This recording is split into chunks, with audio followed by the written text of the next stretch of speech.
RV, and it was 2017, right? Yes, August 2017. And we had just signed up a new customer, and I hadn't heard from them. So I took a road trip to the Houston area.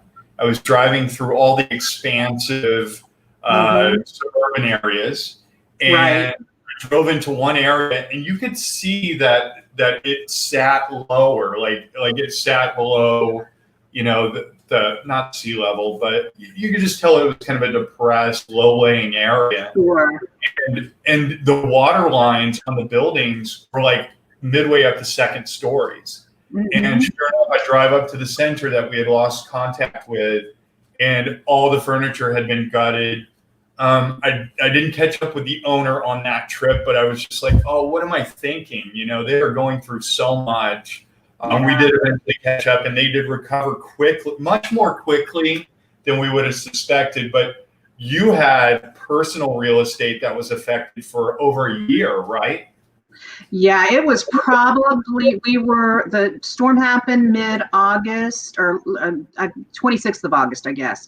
And we were back in our house, and we had 4 foot of water in the house. So ours wasn't as deep as what you're talking about. And those homes that had the 8, 10, 12 foot of water, those were in areas where there were actually intentional releases of some of the reservoirs in order to avoid catastrophic damage to the structures. And so it was a forced flooding, which even made it more tragic, if you can even imagine it. And so we had, I think, 52 inches of rain in a 24-hour period of time, and there's just nowhere for that kind of water to go. And so our house was gutted, cement to studs. I mean, it was completely gutted. We bought a little RV and parked it in our extra driveway and lived there while they put the house back together. Oh my goodness. Say again? Oh my goodness. So you don't even think about, like, even during the pandemic, I know people have had trouble getting their hands on RVs. So I'm sure you had to drive out of town to go and get it. I had to drive out of town. My sister had to take me out of town to get another car because our vehicles were also underwater.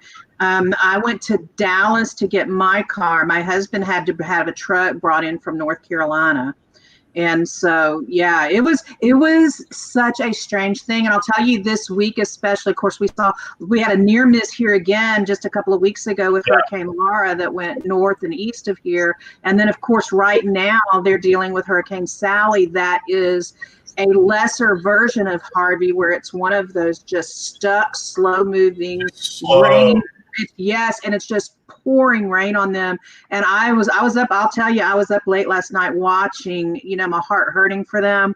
And really, you relive a little bit of it too. It's just been such a season of extremes, a long, extended season of extremes, I think. I know. I think I'm one of those, Lori, that was kind of like touched with the high levels of serotonin. And I think I've had to be super conscious of just assuring that my diet's okay, not eating anything super inflammatory, right. Using a little less alcohol, which we'll talk about, and exercising because our new normals. I mean, I think all of us in the childcare world have experienced such a reset when it comes to what your daily activity, what your daily routine is, the stress levels. I think we're all sitting on so much cortisol than we should be hormonally and sure. It has. You said it best. It's been one hell of a season. And I guess that what a beautiful segue into our session today. Yeah. Well, and the thing is that I haven't even landed on the idea yet that we're in a new normal so much as we're in a new reality, because normal implies consistency, and we haven't seen that yet. We're still in flux. We're still, volleying change after change after change. And so I don't know that we can even arrive at a normal until some of that stabilizes. You know what I mean? Oh, totally.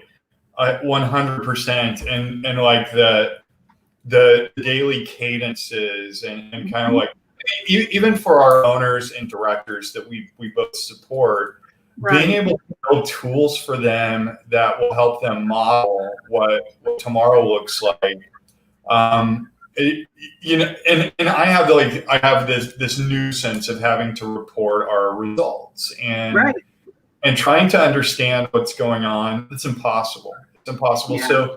So imagine operating a business, serving families, and having everything just be this shifty, elusive, can't get your arms around it, and then you have to orient. You have to get right with yourself so that you are good enough, so that you're in a place to serve families. Correct. It's such a moving target, and I think you, Lori, have been doing the work and try. I think early on in the pandemic world, we decided that we would just kind of like reshift our priorities and start thinking about advocacy, because we're here to serve early education, the early education world, and if we can somehow bring content and advocacy and maybe like through like 3 degrees of Kevin Bacon or 6 degrees of Kevin Bacon, some sort of well-being to somebody by something we did, then we've done our selling. This goal of like relentless prioritization for growth as a company, that's gone. Who cares? We're in survival mode. Yeah. And to harken back to what we opened up with, this is like we've ripped the house down to the studs, and we're trying to rebuild, but the contractors don't know what they're doing. No, all right. So you've gotten a nice introduction to my discursive, scattered style. But let's jump in. So welcome, everybody. We have bunches and bunches of live viewers. Welcome to those of you who are joining us on YouTube Live, those of you who are joining us on Facebook Live. We're really glad to have you. Many of you know Lori's with AELL as the managing director, and I'll do the full introduction in just a moment. I'm Scott Wayman. I'm the founder and CEO at Kangarootime. A quick overview of what we do. We are a leading all-in-one software for childcare in early education centers. We automate the business through payment flywheels. We automate the classroom with ratio management and daily notes application. And we hardwire parents into the early education experience. So we help bond your family to your mission with our parent engagement app. Lori, we have a huge event upcoming. AELL's virtual conference is next week, September 23rd to the 25th. When was it originally planned for? It was originally supposed to be April the 22nd through the 25th. I've changed dates so much I have to think about it. And then we shifted to, I'm a Pollyanna and ever hopeful. And so we shifted the live event to next week in Newark, thinking that this would be all resolved, life would be good again, and we could all get together and hug and have our week together. And that did not so much happen. And so in July, when it was evident that this was going to be a much longer term event, we made the decision to transition to a virtual event. And it was not an easy decision. A lot of conferences outright canceled. We had a conference in July, and we had to cancel it. And we didn't have the confidence to do a virtual event because we felt like it was 2 different competencies, right? Like running an event. So kudos. We're so pumped up about the virtual event next week. We are too. I'll tell you, I think is it the Starship Enterprise that they talk about going to places they've never gone before? I'm feeling a little Captain Kirky as we dive into a virtual world. And I am of a season of life that this is not my first language. It's probably my sixth. And so I have been learning more than I even understood I could learn about all of this. But for us, the primary driver for moving forward with it is that, as we walked the first weeks of this out, one of the things that was becoming very clear is people needed to stay connected to one another. It has been such an isolating worldwide event. There's no stone that wasn't impacted. And so we felt like it was important enough to move forward with this, to keep us all connected, to keep us all supported and equipped for whatever the next volley was going to be. And so we pushed through in some areas that we didn't really understand, and that same fear and trepidation. But I have to tell you that now I'm really glad that we did. I'm really glad that we did. I think we all have the deltas for, I know we all do, for connection and connectivity. I know for many owners, directors, early education stakeholders, for me, it's that revitalizing, that energetic connection time in years past at AELL, so I can go and for me, it's being on the exhibit hall floor and getting those 400 to 500 interactions, which would typically take me a full calendar year to make those connections. And you guys, your group, your team have done such a great job of connecting really thoughtful owners and directors and vendors. The vendor community has always been great. I've made some of my dearest friends.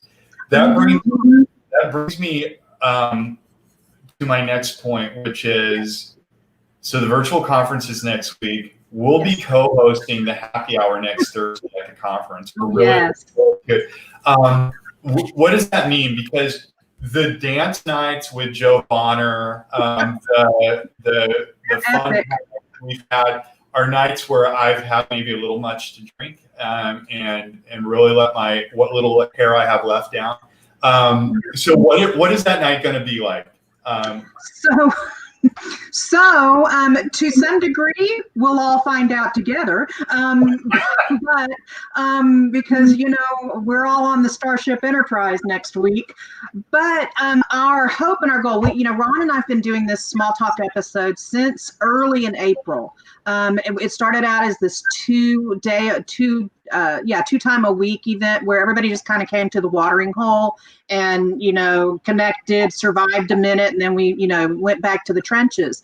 And it has really evolved into something that has been good for all of us. And so we decided to do a happy hour version of this for the conference to replace the whole, diamond to denim dance night. There may be dancing. It's really hard to say, but one of the cool things that we're doing is we actually have a real live guest mixologist that is going to join us. And he's like the Tom Cruise character in the movie Cocktail, for those of you that can remember that far back. It's not just pour a drink, it's an art form, right? And this guy has apparently done this on cruises and stuff. And one of our friends, our mutual friends, Tim Smith, who many of you guys know, Tim the trainer. And the trainer, T-Y-M, not T-I-M. There's no I in Tim. Okay. That's right. There is no I in Tim. That's right. And so anyway, it's somebody that Tim knows, and so he brought him to us. And so there will be all kinds of fun and shenanigans. We're just going to take a very deep breath, a couple of good drinks, and we even have a signature cocktail that we have adopted for our conference called the AELL Purple Quarantini, and it is fabulous, and we're all going to make it together. That's awesome. Okay, yeah. I'm going to ping you for the ingredients, and I'll tell you, I'm coming to you live from Long Beach, California. That's where I'll be next week. Oh, I have family there. Oh, you do. It's beautiful here when we're not covered in wildfires. Yeah, and then there's that. But yeah, so Lori, Yes. let me properly introduce you for our audience. So you're the managing director at the Association for Early Learning Leaders. You speak and train regionally and nationally. You've been involved in early care and education since 1995, and you've served children and their families on many levels that we've discussed. I mean, many levels at AELL, including going to the bathroom and getting promoted. Correct. Which we'll go into. You're a dynamic speaker who encourages, inspires, challenges, and equips. Kind of a magical, in my opinion. Your heart is deeply committed to supporting leaders who serve young children and their families. We're thrilled to have Lori take the time out of her busy schedule and join us today. But the first topic of conversation that I wanted to kind of marinate in is the state of early education. So I think we both have interesting perspective. We have thousands of customers nationwide and soon to be worldwide. It's interesting. We're launching in Australia. It's interesting to see the Australian approach to COVID versus what we do here in a very segmented state-to-state American world. But to give you an impossible topic to wax poetic on, state of early education, go Lori. So, the state is somewhat chaotic and confusing. We are being asked to take on roles and live in lanes that are not inherently ours because of the vacuums that exist in other segments of education. We are having to adopt and adapt practices that we are equipped for from a management, from a skills and equipping perspective, but we're not being given some of the hard equipping to be able to meet needs. We are being asked to be the parents, the educators, a lot of things that are certainly expanded beyond what our normal scope is. And in a season where we are trying to keep our businesses alive, where we are trying to keep our families okay, where we are experiencing our own version of this pandemic and this new reality, right? And so the bad news is that, or the stressors are significant, and it is hard. I mean, and if you say that it's not, you're in denial. This has been a tough season. But what I love, what I really sink my heart and my teeth in is that if ever there was a group of people that had the stuff, and I know that's a highly technical term, but the stuff that it takes to not just survive this kind of environment, but to thrive, evolve, and innovate in it, it's this group of people, because this is what we do every day. In a micro version, we are forever fielding that crazy ball that comes out of nowhere, that new rule that makes no sense, the interpretation that is from outer space, or meeting needs that are not necessarily in our bucket. That's what we do. We're incredibly flexible. We're incredibly creative in our approaches to management and in our approaches to education and life. And so I think that it's put us in a unique position to be successful. It's just when you go from autopilot to having to be engaged 24/7, it's exhausting. And I think that the state, if I had to say one word about the state, is that we're tired. We're tired. I would totally agree. So the data that we're seeing, and it's interesting because we see this cross section of data. And by the way, if you're out there and you haven't joined the KT Childcare Connect Facebook group, we founded this Facebook group on, I think, March 19th, and it's now over 1,000 early education professionals. And it's a place where we have our digital storytellers. They put up data on attendance week to week, or month to month. We've also, early in the pandemic, it was a place where we were applying for the PPP, the Paycheck Protection Plan, and you know, I hired an accounting professional. We had our banking professionals, so we started to do content and webinars. And what we were finding was, at scale, you had hundreds of centers going to banks and getting different results. So within our group, we knew that Bank of America was like not issuing any PPP funding. We knew that the small regional banks, we knew like 20 of them immediately that you could go to. So it was, and then we had like some of our customers become experts, like you said, tired ass owners and directors who are just in survival mode, collaborating in our group. But anyway, the group's evolving now that we're through PPP, and who do I lay off, and what do I do with my workforce, and what do I tell my family? And which set of rules do I follow? Who trumps who when they're, you know, because I know that you mentioned, you know, the Australian approach that appears in it, the things that I've read to be a more global approach, whereas in the United States, I mean, you're lucky if it's just a state to state issue. And in many cases, and I know it's true in Texas, it's county to county, city to city changes. You know, you spit across the street and it's a whole new set of rules, and helping people to understand whose rules do I follow, who's in charge, what do I believe, what is, you know, it has been, and we also, much like you, have had to operate in a new role in just trying to gather information, assimilate that information, and push it out in as straightforward, clear manner as we possibly can, so people can make decisions. So Lori, one of the big benefits that, or one of the comforting mechanisms for us has been, okay, we can pull data and show these beautiful graphs. Right. We know that the director or the owner of an early education school in Bakersfield, California, or in Houston, Texas, they might have a different political, or they might have a different viewpoint or ideology based on what they're seeing in the media. In fact, the other day, I saw something from National Public Radio. It was an article about how 50% of all early education schools are at risk of never coming back. And then I was quickly suspect there, or suspicious, because we're showing that, you know, in August, 83% of our schools had reopened.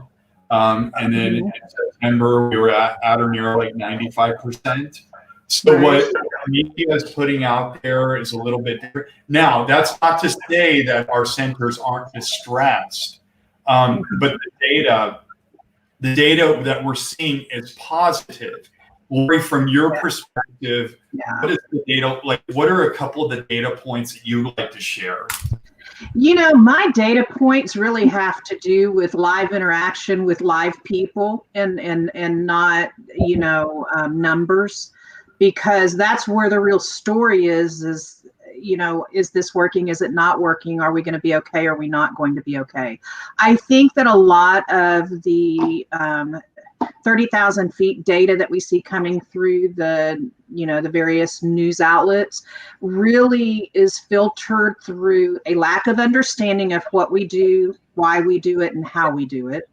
They still, in large part, see us as a bunch of babysitters, you know, and don't understand that we are businesses, that we are educated, that we are equipped and empowered to be successful. So they don't understand our resiliency, you know, that is in place every single day. So I don't think they understand the animal, so I don't know how they can effectively report on the animal. Short story. Yeah. So what I mean, there are actually programs that are thriving right now. I have directors, owners that I know right now that are close to 100% capacity, because they're in communities where people had to go back to work, and they're in communities where they were allowed to go back to work. There Sure. are communities that are still suffering because the parents are not utilizing care options where and I'll tell you, the activity of the virus impacts all of that, people's Yeah. confidence in being able to put their children in care. So there are so many variables that are affecting, and these variables are changing. That's why I think that these blanket statements are so dangerous and these blanket assumptions are so dangerous, because this is an evolving situation. I mean, look at the state of things in the Northeast such a short time ago, and that it looked like nobody was going to be left in the Northeast after this thing was done, and they're recovering and things are improving. And so I think that much like the virus has to run its course, I think that our walking through this in our various parts of the country and our various circumstances, we're walking through that too, and it will evolve.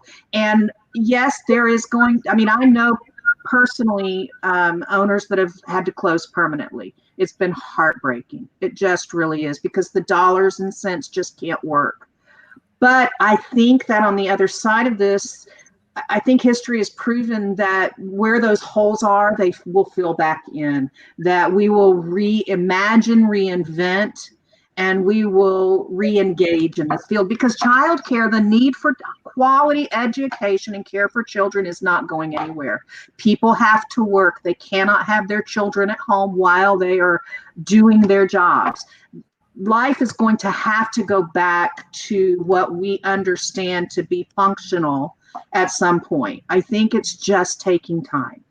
Lori, I think that's a great point. That's kind of a great talking point, is that the forces of nature, the voice of reason, the concept of early education being essential, being a big part of our economic levers. Yes. So if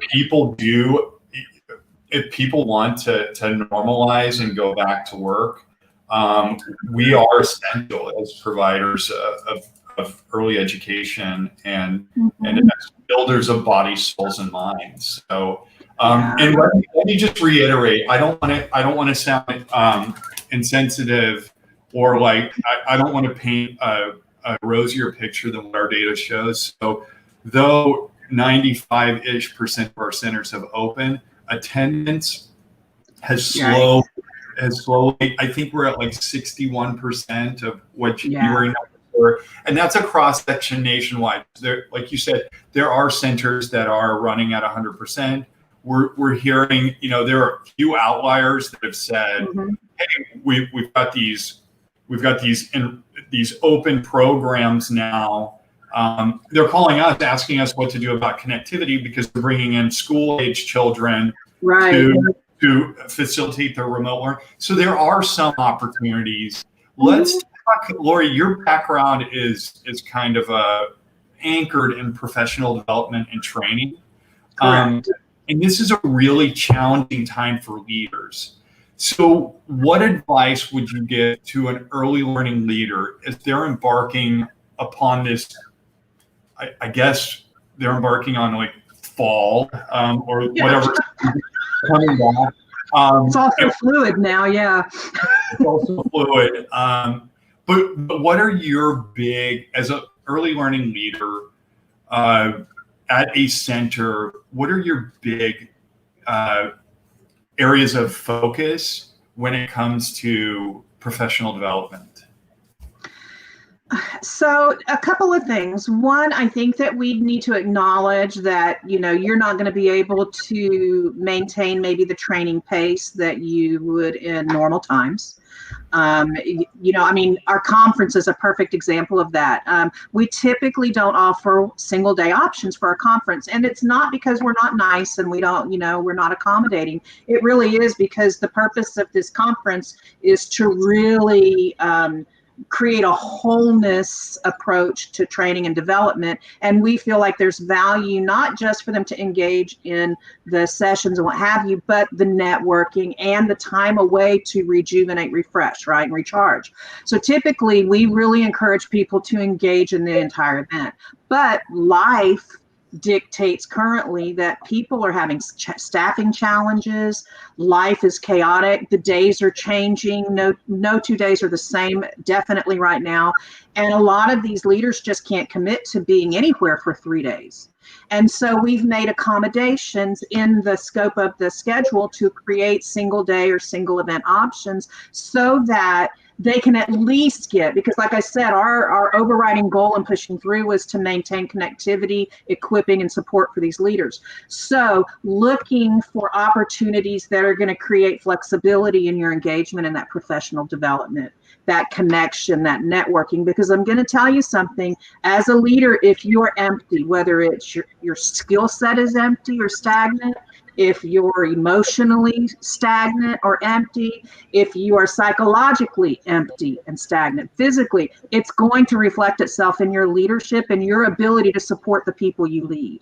And it will ultimately affect your decision making. And so it's really important that even if you just get it in dashes and dives, that you stay connected to professional development and the people who get you. So I would say, accept again that you're not going to be able to do it the way you've always done it, but don't throw the baby out with the bathwater. Make sure that you are carving out, calendaring pockets of time to go and get yourself filled back up.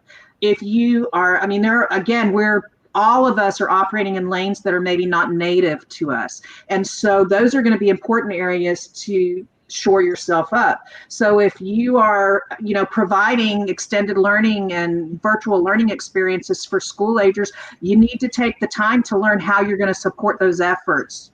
Carve out the time, pocket it away so that you're not living in a reactive and leading in a reactive way. You're able to be responsive. And so, for yourself and for your team, it has to be a priority, but what it looks like can be different than what is normal. I don't know if that was the answer that you needed, but I think there is a fluidity to even this. I agree. I do think it's all about, as a leader, I had an interaction earlier today and I feel horrible about it. But it's a testament to how different our work lives are and how connectivity. We're always on Zoom calls and even like the interpersonal interactions are so different. What would you say are the sort of professional development resources today that are most needed for somebody that's leading a vast staff, team of staff? So the first resource you need is a community.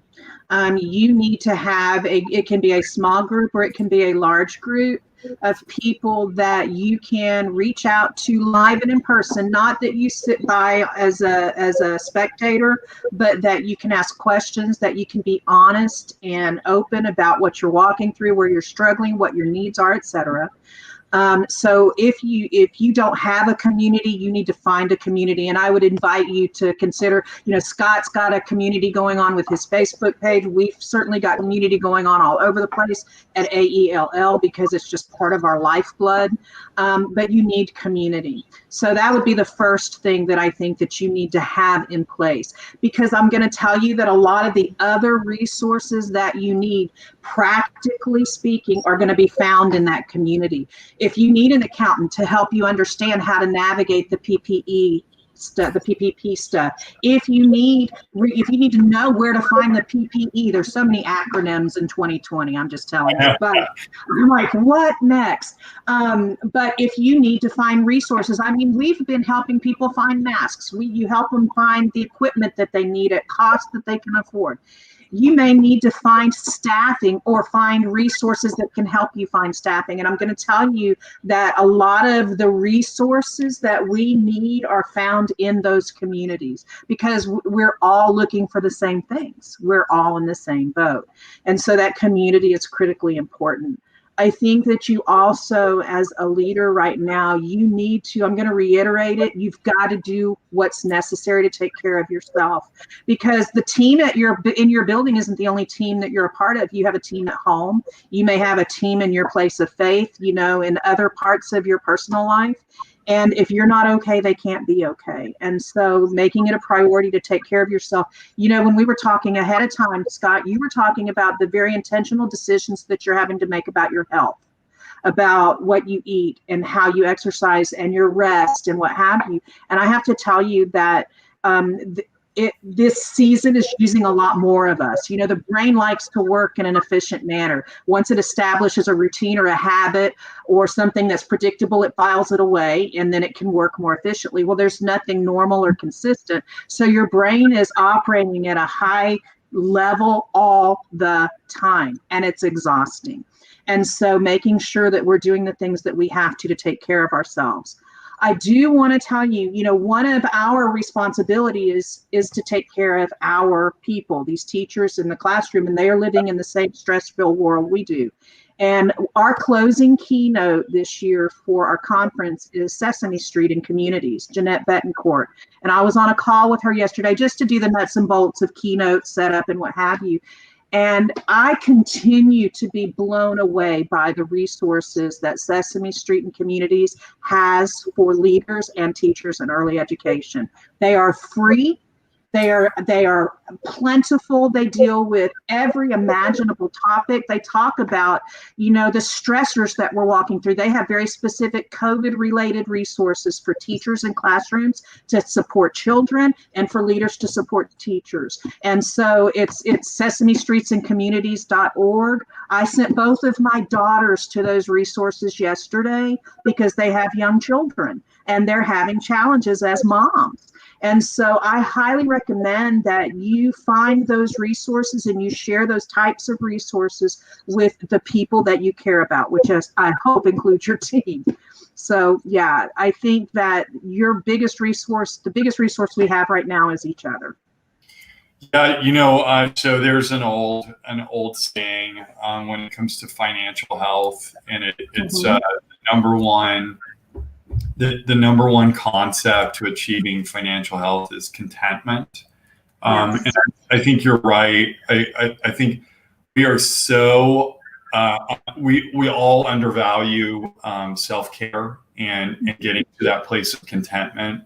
And think about, when you eat right and you don't feel slow and sluggish, right, or inflamed, and how much better you are in right, in all areas, each of the buckets of life. So professionally, with your family, not being crabby, not being able to bring it 100%. So that brings me to, I got two more questions, and I think we can wrap this up.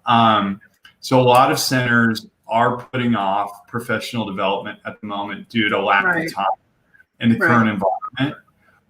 What would you encourage those folks to do? Like, how can they reset that prioritization? I think that let me back into it. So my experience has been as a trainer that when I'm with a group, whether I'm with a group of teachers or I'm with a group of leaders, that the majority of people in the room have some experience, at least enough to understand what the baseline expectations are, baseline processes, etc. Oftentimes when we're in a training, we're not learning necessarily new stuff. It's not like we've suddenly reinvented the wheel or we've, discovered the cure to cancer. It's really a reinvestment and a re-engagement in what we already know. And then it's filtered through, new research-based evidential learning. And, how can we take what we know and do it better is essentially, there's always this kind of hope and expectation that we would elevate our game. Okay. So what I would say when you are not in a position in it, and some of it is financial, inhibitors, some of it is time inhibitors, staffing inhibitors. When you're not in a place where you can go after the traditional routes of training and professional development, re-engage in what you know. Re-engage in those best practices, easy reminders that you can put up around the building. We're all communicating electronically, and these little video snippets are fantastic. We're using them a lot, even in our world, where it's just a real quick reminder, of, hey, don't forget, da da da da da da, and it's fun and it's engaging and it takes that long, and it triggers what we already know. I have to tell you that I don't care what the season is, as a leader, we have to inspect what we expect. And I'm going to say that when we're in a season of high stress, sometimes we can abandon that because we're busy putting out the fires that are closest to us. But human nature suggests that if nobody's looking, often old bad patterns can reemerge. And that's when you'll be sitting in your office and you'll hear a teacher saying, do you want me to call your mom? Or you start hearing, I'm counting to 3. You better not let me get to 3. 1, 2. And because in times of stress, we regress as adults to the things that our parents or our grandparents or all the things we know are not best practices and developmentally appropriate practices in a classroom. And so I think that your engagement as a leader, even if it's just to put your eyes on the classroom and make eye contact with that teacher, to let them know that you're present, to let them know that you're there to support them. And if you see a teacher that's struggling, then take the time, that few minutes, to support them, find out what resources they need to have. I mean, the Sesame Street is just one of a bazillion resources that are out there for our teams. And so be engaged enough and present enough to identify when there's a fire starting or, starting to emerge, and deal with it. This is not the time for us to hide our heads in the sand. We don't all have to go to training, and these leaders know they're effective trainers. There's not a one of them that are not equipped to be the trainer. It just requires our active presence and our active engagement. And obviously, I am so accessible. I'm an email or a phone call away always. And, I make myself so available and accessible. And if you've hit a wall and you don't know where to find a resource, find me, and I will do my everything to get you what you need. Lori, yeah, that's such great advice. I think engagement and like ritualizing your connectivity with each employee. Yes.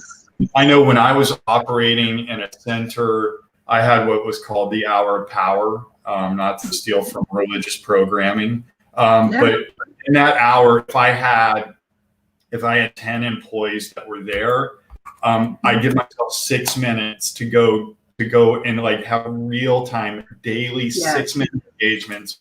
What's going on? What can I help you with? I'm taking the list right now. Love you. You're working your butt off. Mm-hmm. I appreciate you. And then like the global questions, like, hey, I know you're working on your career. I know you're working, mm-hmm. I see it. I'm aligned with you.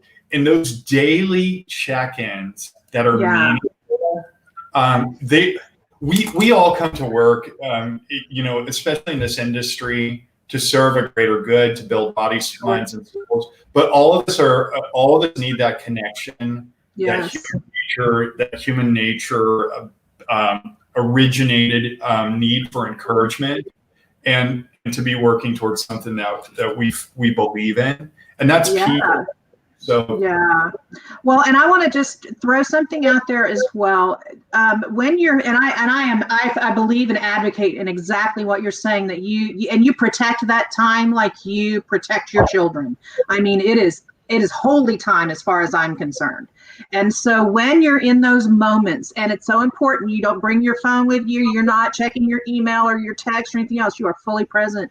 Ask them, what do you need, or what can I do to support what you're doing?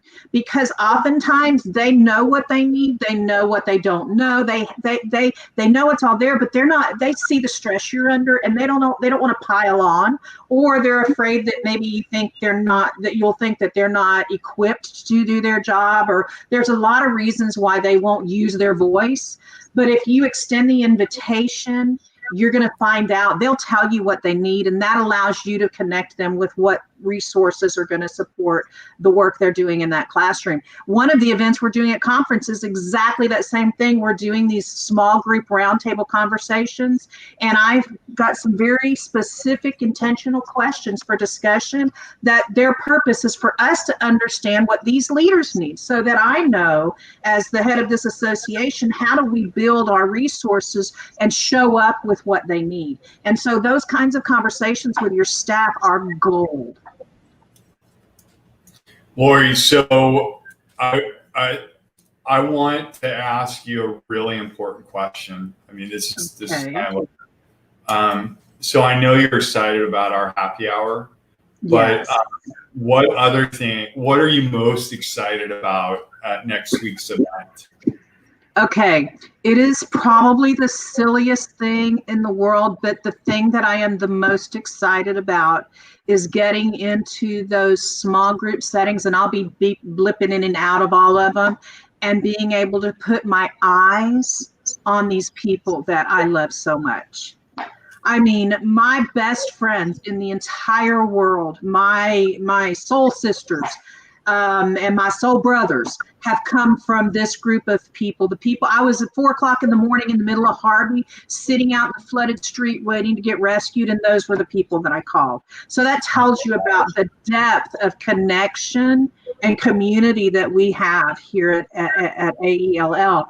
And so being able to see faces and hear voices, and feel like I'm with my people is the most exciting thing. I think that I know this will shock you, but I'm something of a people person and an extrovert. So this being isolated has just been brutal. And so even though it is not my preference to do it virtually, I'll take whatever I can get if I can be with my people. Oh, bless you. Same here. Yes, this like gift or curse of being completely fulfilled by interacting with people. You shut me in my house for 6 months, and I'm willing to do anything. I'm willing. I will crawl to your next meeting from California. Houston. I'm willing. No, I'm really looking forward to the connectivity as well. Lori, it's been awesome to have you. Thank you so much for joining us. Everybody out there, hope to see you at AELL's virtual conference. Visit learningleaders.org. So that's and you can register right up to the day of. And like I said, we have the full 3-day version. We have a pre-con that's going to be very specifically related to operating in COVID times. You can do any pieces of those, or you can do the whole kit and caboodle. Whatever you can do it, because it will be such a bucket filling. Remember, this is, I'm going to go back to what you started off. This isn't about selling stuff. This is about serving. And that really is the very heart of what we do as an organization. So let us know how we can serve you. And Lori, yes, just as you said that, I'm going to try to sell something here. No, I'm just kidding. No, we know that early that childcare centers have been hit especially hard by COVID-19. We have an incredible promo now for childcare centers. We know that if you're using software other than Kangarootime, we can save you money. We are willing to get in and help you with the migration and all the dirty work, and try to mitigate your expenses for the next year. Actually, the next 2 years, we're significantly discounting. So let us know if we can help. But more than anything, we greatly appreciate the feedback, the partnership with AELL, the content, the camaraderie that we get, and KT Child Connect, the encouragement we get from our customers, and those moments of connection that us extroverts have to have. Really looking forward to it. We are too, and I just can't thank you enough for your support for the organization, but more importantly, the work you do to support our leaders, because that's where my heart lives. So, absolutely. Lori, hats off to you, Lori, and thanks so much for joining us. everybody, please reach out if you need anything. But if not, we will see you next week. Be ready to happy hour. Yes, it's going to be a happy week that will culminate at the happy hour. How's that?